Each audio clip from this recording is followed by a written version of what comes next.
Hello, আসসালামু আলাইকুম। Welcome to Nahar Natasha. এটা অনেক আগের ভিডিও, বাট আজকে একটু ভিডিওটা দিলাম কারণ আমি একটু ব্যস্ত ছিলাম দিনাজপুর আসার পর। এটা দিনাজপুরের প্রথম ট্যুর। তো দিনাজপুরের প্রথম কারণ হচ্ছে আসার হচ্ছে গিয়ে ফার্স্ট ঈদ, দ্বিতীয়ত লিচু আগে আসার কারণ। তো আমরা যাচ্ছি লিচু খেতে। তো আমরা যাচ্ছি আমার দাদা বাসায়। তো আমার দাদা বাসা আসেন না, আমার দাদা বাসা। তো আয়াস গ্রামের একটি দোকানে বসে সে জুস খাচ্ছে, প্রাণ ম্যাঙ্গো জুস। তো এখানে আমরা অটো অথবা ভ্যানের জন্য ওয়েট করছি, তো কিছু নেই। তো এই তো বসে আছি। এইটা হচ্ছে ব্রিজ, এই সাইডে ব্রিজ, এখানে রেল ব্রিজ আছে। এই জায়গাটার নাম বলে গনি মার্কেট। ছোটোবেলায় এখানে এসে অনেক জিলাপি টিলাপি খেতাম আমরা, চাচাদের সাথে এসে, দাদার সাথে এসে। দাদার সাথে খুব কম এসেছি, চাচারা নিয়ে এসেছিলো বেশি। তো ভাবলাম একটা ছোটো মোটো ব্লগ করে নিই। তো রায়তাও জুস খাচ্ছে। যতই যাই হোক না কেন, জুস তো খেতেই হবে। আয়াস খেলে সেটা অন্যকে খেতেই হবে। তো রায়তা এগুলো খায় না, বাট আয়াস খাচ্ছে বলে আর রায়তাও খাচ্ছে। এটা আমার আব্বুর মাদ্রাসা। তো এখানে আমার আব্বু মাদ্রাসা তৈরি করেছে কিছু, আমার দুটো চাচা মিলে সবাই মিলে একটা মাদ্রাসা করেছে। আমার বাবা রিটায়ার্ড করার পরে এই মাদ্রাসা করেছে, যে রিটায়ার্ড করার পর কী করব তাই এই মাদ্রাসা করেছে। এখন এটা কমপ্লিট হয়নি, ধীরে ধীরে হবে। এই তো আমরা মাটির রাস্তা দিয়ে হেঁটে যাচ্ছি। আসলে অনেকটা রাস্তা পার করে দিয়েছে। এখানে আসার জন্য আমরা সেদিন 3টা অটো চেঞ্জ করেছি। সহজে গ্রামে কেউ আসতে চান না অটোওয়ালারা। তো এই তো আমরা চলে এসেছি। এই তো মাটির রাস্তা দিয়ে ওইটা দেখা যাচ্ছে আমার দাদা বাসা। এই তো আমার মা, আমার ভাগ্নে আর আয়াস যাচ্ছে, আর আমি ভিডিও করছি। আয়াস আবার ভয় পাচ্ছে আমরা কোথায় যাচ্ছি না যাচ্ছি। আয়াস কখনো গ্রাম দেখেনি, মানে এভাবে গ্রামে বেড়ায়নি। এটা আমার চাচার বাসা। চাচার বাসার এই তো গরু। এটা আমার চাচাতো ছোট বোন। এই তো চাচা বাসায় আসলে কি হয়েছে, ধান ধান উঠানো হয়েছে। তো তো অনেক বাসায় ধান দিয়ে ভর্তি। এটা হচ্ছে আমার বড় চাচাতো বোন। দেখে মনে হবে আমার থেকে বড়, না আমার থেকে ছোট, আমার থেকে 1-2 বছরের ছোট হবে। বাট ওর আগে বিয়ে হয়ে গেছিলো, আমার লেট। আমি স্টাডি শেষ করে বিয়ে করেছিলাম, তো আমার লেট, ওর আগে বিয়ে হয়েছে। বাসায় ধান ভর্তি। তো আমরা তো সচরাচর লিচুর বাগানের জন্য আসছি, তাই আমরা বসিনি। আর আয়াস কোনো মতে ঘরে থাকতে চায় না। এই তো বাসা এলোমেলো। আমরা হুট করে গিয়েছি, কেউ জানে না, তাই আমরা বেশিক্ষণ বসিনি। কারণ আমরা আবার লিচুর বাগানে যাব, তাই আমাদের লিচু বাগান যাওয়ার খুব অস্থির। আয়াস প্রথম লিচুর বাগান দেখবে, আয়াসের নিজের নানুর লিচুর বাগান। তো এই তো আমার আম্মু আবার সবার কাছে বিদায় নিচ্ছে যে আমরা তাড়াতাড়ি বাগানে যাব, বসার দরকার নেই। আর আমার চাচাতো বোনকে অস্থির হয়ে গেছে যে আমরা কোথায় বসবো তাড়াতাড়ি, মানে নাস্তা টাস্তা খেতে বলতেছে। তো আমরা বসিনি। এখানে আমি একটা আম বাগান দেখলাম, সরি, তো আমের গাছ। এখানে মোটামুটি আম, বাট আগে এখানে আম গাছে প্রচুর আম ধরতো। এই তো আমার চাচি আবার দৌড়ে এসে আমার ছেলেকে কোলে নিয়েছে। আমার চাচি আমাদের কোনো মতে যেতে দিবে না, তাও আমরা বলে টলে গেলাম যে আমরা আসবো পরে। আয়েশা আবার আমার চাচির কাছে, আমার চাচি আবার বলতেছে আমার ছেলে কেন শুকায় গিয়েছে, অনেক অবজেকশন, আমার ছেলে কেন এরকম হয়ে গিয়েছে। তা আমি বলছি হবে হবে, আস্তে আস্তে হবে, সে না খেলে আমি কি করব, আমার ছেলে তো খায় না। তো গ্রামে গেলে এটাই বেশিরভাগ সবাই খেয়াল করে যে বাবু কেন শুকায় গেছে, বাবু কেন এরকম অবস্থা, খায় না কেন। সবাই গ্রামে আসলে গরমের ধান শুকানো নিয়ে সবাই খুব বিজি। তা আমরা আবার রওনা দিলাম। তো আমরা এই বাসা, এটা হচ্ছে আমার চাচা বাসা, চাচারা নতুন করে বাসা করেছে। আর এই পুকুরটা হচ্ছে আমাদের। এই পুকুরের চারপাশে যতগুলো গাছ আমের সব আমাদের। এটা আমার বাবা করেছে, মানে বসত ভিটার বাড়ি না করে আমার বাবা পুকুর তৈরি করেছে। তো পুকুরটাতে মাছ তেমন হয় না। এটা হচ্ছে আমার একটা বরাবর বাসা। এটা আমার দাদুর ভাইয়ের বাসা। তো এটা আমার আম্মু বলছে চলো যাই তাড়াতাড়ি। এই তো তারপরে আমরা ফুপুর বাসায় চলে গেলাম। কারণ ফুপির বাসায় যেতে হবে, ওখানে গিয়ে একটু দেখা করে আবার লিচুর বাগান যেতে হবে। তো আয়াস তো যাচ্ছে, গাছে অনেক কাঁঠাল ধরছে। তো ইনশাল্লাহ এবার কাঁঠাল খেয়ে যাব। ঢাকায় কাঁঠাল ভালোটা পাওয়া যায় না, যায় আসলে। আমার না কাঁঠাল ওই আঠাটা করতে আমার খুবই লাগে। এটা হচ্ছে আমার বড় আব্বা অনেক অসুস্থ, আম্মু কথা বলতেছে। গ্রামে আসলে এইভাবে সবার সাথে দেখা হয়ে যায়। এগুলো হচ্ছে আমার চাচাতো ভাইয়ের বাসা।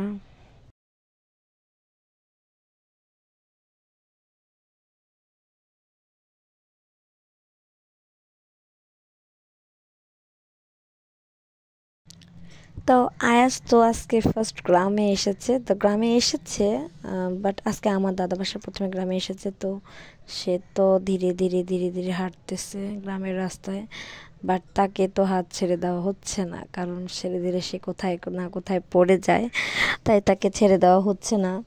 তো এই তো সে হেঁটে যাচ্ছে। এইখানে একটা পুকুর ছিল অনেক আগে, আসলে আগের নেই, আগে আমরা যেরকম ছিলাম ছোটোবেলায়, তা আমি ভিডিও করছিলাম, এরা আবার দেখে আছে যে কেন আমরা ভিডিও করছি। আসলে এদের ভিডিও করতেছে না, বাট এরা বুঝতেছে না, গ্রামের মানুষ তো, গ্রামের মানুষের আবার অনেক প্রবলেম থাকে, আমাদের মতো শহরের মানুষকে তারা অ্যাডজাস্ট করতে পারে না। বেশি করে আমার দাদি বাসার গ্রামে তারা অনেক মানে অনেক পুরাতন আমলের মানুষ, আমার দাদি বাসার গ্রামের মানুষ খুব সহজ সাদামাটা মানুষ তারা। এই তো আগে এগুলো বাসা কোনোই ছিল না, আগে এগুলো মনে করুন গাছ ছিল, পুকুর ছিল অনেক। এই তো দেখতে দেখতে যাচ্ছি আমরা। একটা কথা বলা নেই, আমার দাদি বাসায় এলাকায় আমার একটা ফুপির বিয়ে হয়েছে, তো আমার ফুপি ওখানেই থাকে। এটা হচ্ছে আমার বাবার ছোটো বোন। আয়াস তো গরু খড় এগুলো দেখে অনেক মজা পাচ্ছে, তবু ধীরে ধীরে যাচ্ছে, এখনও তো দুষ্টামি শুরু করেনি, করবে ধীরে ধীরে। আম্মু আবার কি জানি বলতেছিল, আমার এই মুহূর্তে মনে নাই, রেকর্ডটা দেরি করে করছিলাম তো তাই। এই তো ছাগল দেখতেছে। আয়েশ একটু হতভম্ব যে আমরা কোথায় যাচ্ছি, ফার্স্ট ফার্স্ট আসা। এই তো আমি ভিডিও করছিলাম, তাড়াতাড়ি যাচ্ছি কারণ সেদিনটা অনেক গরম ছিল, প্রচুর গরম ছিল, বাট গরম হোক লিচু খেতে যেতে হবে, এটা হচ্ছে কথা। আর গ্রামে এসে দেখছি প্রচুর কাঁচা কাঁচা আম, এগুলো আম এখনও পাকেনি, কিছু কিছু আম পেকেছে, কিছু কিছু আম পাকেনি। তবুও দেখলাম ছোট্ট একটা গাছে এতগুলো আম, ভালো। এইটা হচ্ছে আমার ফুপি বাসা। এই যে ফুপি বাসার কয়েকটা গরুগুলো বাইরে রেখেছে। এই তো বিশাল বড় কড়াই, যেগুলোতে আমি কখনোই রান্না করতে পারবো না। এটা ওদের একটা ঘর, ভিতরে আরও ঘর আছে। মুরগি, সবার বাসায় একই বিষয়, ধান, ধান সবার বাসায় ধান ভুট্টা, মানে গ্রামের গৃহস্থলী যেরকম বাসা হয়, সবাই ব্যস্ত। এই যে ভুট্টা, আজকে দেখাচ্ছি, এগুলো পরিচয় করে দিচ্ছি যে ক্রন বাবা। এই তো আমরা এখানে এসে আমরা একটু জাস্ট ব্যাগ রেখে আমরা আবার রওনা দেব। এটা আমার ফুপির বাসা, বাসার মধ্যে অনেক হাঁড়ি পাতিল বড় বড়, কারণ সবার ব্যস্ততার মধ্যে দিন কাটতেছে।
আজ কিছুক্ষণ শান্ত বাবু হওয়ার পরে তারপরে হয়ে গেল সে দুরন্ত। সে কোন পাশে দৌড়াবে না দৌড়াবে কিছু বুঝতেছে না, কারণ আজ এরকম খোলামেলা পরিবেশ কখনোই পায়নি। গ্রামে এরকম জায়গায় আসেনি, তো প্রচণ্ড গরম। আমার মা তো নিজেকে বাতাস করতে আছে, বাট আয়াসকে আর বাতাস করতে দেয় না, সে দৌড়াদৌড়ি। তো লিচুর বাগানে প্রচুর পাতা, যেগুলো 3-4টা পাতা হয়। এই তো লিচু, আসলে লিচু গাছে একটা সবুজ গাছে ছোটো ছোটো লাল লাল ফল দেখতে সবারই ভালো লাগে, আর লিচু ফল সবসময় লোভনীয়। তো আমি সচরাচরই বলি যে একটা কথা আমার বলতে খুব ইচ্ছা জাগে, যে সবাই মনে করে দিনাজপুর মানেই লিচুর বাগান সবার আছে। না, সবার বাগান থাকে না। দিনাজপুরে অনেক অনেক হাজার হাজার মানুষ আছে যারা নিজেরাই লিচু কিনে খায়, বাট আপনারা মনে করেন লিচুর বাগান দিনাজপুর থাকলে লিচুর বাগান হয়। এটা কেন বলতেছি, আয়েশের বাবার এক বন্ধু, সে দিনাজপুরে বাসা, বাট তার কোনো লিচুর বাগান নেই। তার অফিসের লোক বলতেছে আপনি লিচু খাওয়াবেন না, এই জিনিসটা কেউ করবে না প্লিজ। তার বাগান নেই, কিন্তু তাকে যখন এটা বলা হয়েছে তখন সে কিনে তাদেরকে খাওয়াবে। ভাই আগে জানবেন, ঢাকার মানুষ আগে জানবেন কার লিচুর বাগান আছে কার নেই, বা কার আছে, তাদের কাছে লিচুটা চাবেন। আর চাওয়াটা কি ভাই, আপনাদের যদি খেতে ইচ্ছা করে প্লিজ চলে আসবেন লিচুর বাগানে, আপনাদেরকে ছেড়ে দেব, আপনারা যত ইচ্ছা খাবেন। প্লিজ দয়া করে চাবেন না, লিচু পাঠানোটা অনেক কষ্টকর হয়ে যায়, আর আমরা বেশিরভাগই করি না, বাট ট্রাই করি। তো আপনাদেরকে সবাইকে আমন্ত্রণ, যারা যারা আমার ভিডিও দেখছেন, আপনারা চলে আসবেন, এসে আপনার বাগানে ইচ্ছা মতো লিচু খেয়ে যাবেন, কোনো সমস্যা নেই। এখানে অনেক লিচু, এখানকার মানুষের কাছে আপনার বেড়াতে আসলেও আপনাদেরকে খাওয়াবে, কোনো সমস্যা নেই, যে কোনো মানুষ। কারণ এভাবেই আমাদের এখানকার মানুষের, বাগানের মানুষরা এমনই ভালো যে সবাইকে অনেকই করে, বাইরের মানুষরা তো আরও সম্মান করে। আর এই তো আমার ফুপা আমাদেরকে তাড়াতাড়ি লিচু পাড়ি দিচ্ছে, তা আমি বললাম না না থাক, এত পাড়ার দরকার নেই, এতগুলো নিয়ে যায় তো আমাদের লাভ নেই। তো আমি নিয়ে আসিনি তেমন, আমি বলছি যে প্রতিদিন আমি 15 দিনের মতো থাকবো, 15 দিনে প্রতিদিন আমাকে একটু একটু করে টাটকা লিচু দিবেন। তো 15 দিনে আমাকে প্রতিদিন 50টা করে লিচু পাঠাতো টাটকা, আমি প্রতিদিন খেতাম। তো প্রতিদিনের 50টা খাওয়া পসিবল হয় না, প্রতিদিন 10 থেকে 12টা, তারপরে এগুলো নষ্ট হয় বা কাউকে দেওয়া হয়, এগুলোই হয়। এই তো হাতে লিচু এসে গেছে আমার, আর আমাদের অবস্থা প্রচুর খারাপ, প্রচুর গরম। আর এই যে দেখেন ঝড়ে প্রচুর লিচু পড়ে গিয়েছে। এই তো একটু টঙের নিচে বসলাম, এখানেই থাকে যারা লিচু পাহারা দেয়, তারা এখানেই থাকে সারাদিনে। আমার চাচা ফুপারা এখানে আসে থাকে।